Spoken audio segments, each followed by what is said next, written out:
Hello hi అండి, అందరూ ఎలా ఉన్నారు? ఈ వీడియోలో ఈపీఎఫ్ ఖాతాదారులకి మరొక చిన్న విషయం అయితే నేను చెప్పబోతాను అనమాట. అయితే వీడియోలోకి వెళ్ళే ముందు ఇలాంటి విషయాలు మీరు మరింత వీడియో కింద సబ్స్క్రైబ్ ఉంటుంది అంటే ఆప్ చేసి మన సబ్స్క్రైబ్ చేసి పక్కన ఉన్న బెల్ బటన్ని యాక్టివేట్ చేయండి అండ్ అంతేకాకుండా లైక్ చేయండి.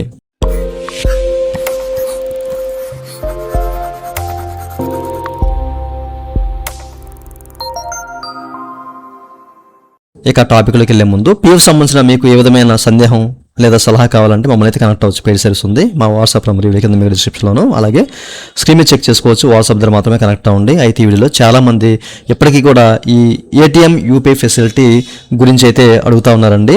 సో ఈ నైట్ తర్వాత అంటే 1వ తారీఖు నుంచి మనకి వెబ్సైట్ అందుబాటులోకి వస్తుంది కదా. సో ఇక్కడ కూడా వీళ్ళు క్లియర్గా మెన్షన్ చేశారన్నమాట. ఓకేనా. సో జూలై 1, 2026 నుంచి అందుబాటులోకి వస్తుందని చెప్పేసి ఓకే ఈ నైట్ నుంచి అందుబాటులోకి వచ్చే అవకాశం అయితే ఉంది. చాలామంది ఆతృతగా ఉన్నారు, అసలు ఏం జరిగిద్ది అని చెప్పేసి ఆతృతగా ఉన్నారన్నమాట. చాలామంది అడుగుతున్నారు, ముఖ్యంగా యూపీఐ అండ్ ఏటీఎం ఫెసిలిటీ గురించి వాట్సాప్ ద్వారా చాలామంది వస్తుందా అని చెప్పేసి అయితే అడుగుతున్నారన్నమాట. సో మళ్ళీ దీని గురించి మీకు క్లారిటీ ఇస్తాను. ఇప్పుడు మనకేంటంటే ఈ వెబ్సైట్ మైగ్రేషన్ అవుతుంది. మనకి పాత ఐటీ వ్యవస్థ ఏంటంటే అందులో చాలా రకాల ఇబ్బందులు ఉన్నాయన్నమాట. చాలామంది చూసే ఉంటారు, అనేక రకాల గ్లిచెస్ అనేవి ఎప్పటికప్పుడు పుట్టుకొస్తూనే ఉన్నాయి, ఎందుకంటే పాత ఐటీ వ్యవస్థ కాబట్టి. ఇది 3.0కి మైగ్రేషన్ చేస్తున్నారు అనమాట. ఓకే, సో ఇందులో CITS గురించి మీకు చెప్పాను.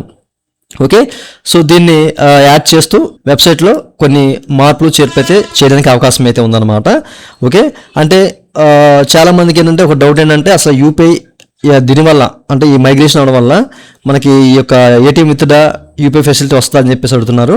మనకి ముందుగా ఏంటంటే నా అనుభవం ప్రకారం చెప్తున్నాను మీకు, మనకి ఫస్ట్ ఆఫ్ ఆల్ ఏంటంటే ఎప్పుడు కూడాను వెబ్సైట్ స్థిరంగా దృఢంగా ఉంటేనే మనకి అవి అందుబాటులోకి వచ్చే అవకాశం అయితే ఉంటుంది. ఫస్ట్ ఏంటంటే ఇది 3.0కి మైగ్రేషన్ చేస్తున్న వెబ్సైటు ఇదంతా కూడా కరెక్ట్ ఓకే అనుకుంటే కనుక, ఓకేనా, స్థిరంగా ఉంటే కనుక అప్పుడు మనకి ఆ యూపీఐ అండ్ ఏపీ ఫెసిలిటీ అనేది అందుబాటులోకి రావడానికి అయితే అవకాశం ఉంటుందండి. అది కాస్త టైం బట్టి అవకాశం ఉంటుంది.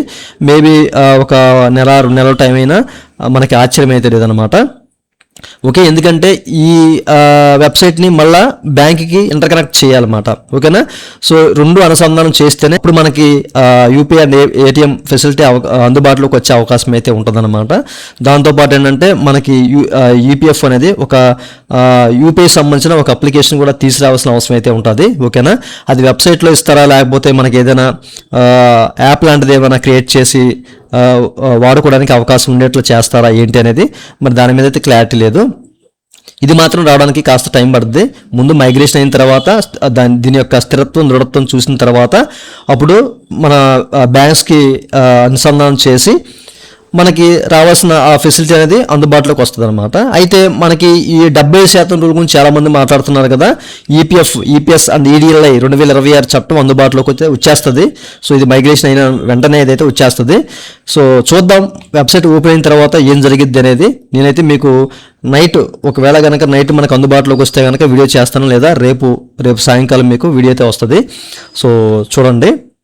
సో ప్రస్తుతానికైతే చాలామంది ఆతృతగా ఉన్నారండి. యూపీఐ ఏటీఎం ఫెసిలిటీ గురించి అయితే మీరైతే ప్రస్తుతానికి ఆశ అయితే పెట్టుకోవద్దు. అది కాస్త టైం బట్టి అవకాశం అయితే ఉంది. ఓపెన్ అయిన తర్వాత వెబ్సైట్ ఓపెన్ అయిన తర్వాత మాత్రమే మనం చూడాలి అసలు ఏ మార్పులు చేశారు, వెబ్సైట్లో ఏమైనా మార్పులు జరిగాయా, అట్లానే ఉందా, కొత్తగా ఉంటుందా ఏంటి అనేది చూడాలి. ఓకే, ఫైనల్గా మనకి యూపీఐ అండ్ ఏటీఎం ఫెసిలిటీ రావడానికి టైం అయితే పట్టిద్ది. ఈ విషయాన్ని గమనించండి. ఇదండి వాళ్ళ వీడియో. ఈ వీడియో మీకు నచ్చితే ఈ కింద లైక్ చేసి మనం సపోర్ట్ చేయండి. అలాగే ఇలాంటి విషయాలు మీరు మళ్ళీ వీడియో కింద సబ్స్క్రైబ్ ఉంటుంది అంటే యాప్ చేసి మనం సబ్స్క్రైబ్ చేసి పక్కన ఉన్న బెల్ బటన్ యాక్టివేట్ చేయండి. Thank you for watching and జై హింద్.